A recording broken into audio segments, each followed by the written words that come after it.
être l'homme de l'espérance. Voilà qui est capital pour le disciple au niveau de sa vie à celui de sa mission.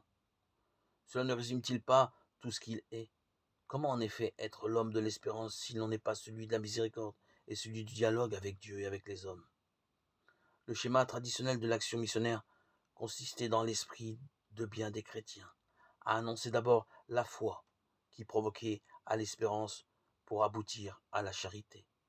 Ce schéma était d'ailleurs une vision intellectuelle des choses, car au cours de l'histoire chrétienne, les missionnaires ont fréquemment inauguré leur action par la fondation d'œuvres sociales caritatives avant d'annoncer la foi, afin de redonner d'abord à ceux qu'ils voulaient évangéliser le sens et le goût de la vie, le sens de leur propre dignité.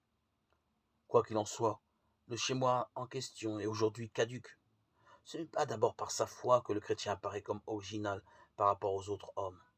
Beaucoup d'hommes ont des foi diverses. Certes, la foi chrétienne est proprement unique en ce qu'elle nous fait adhérer à la personne du Christ, mais cela n'apparaît pas nécessairement à l'évidence à travers une vie chrétienne.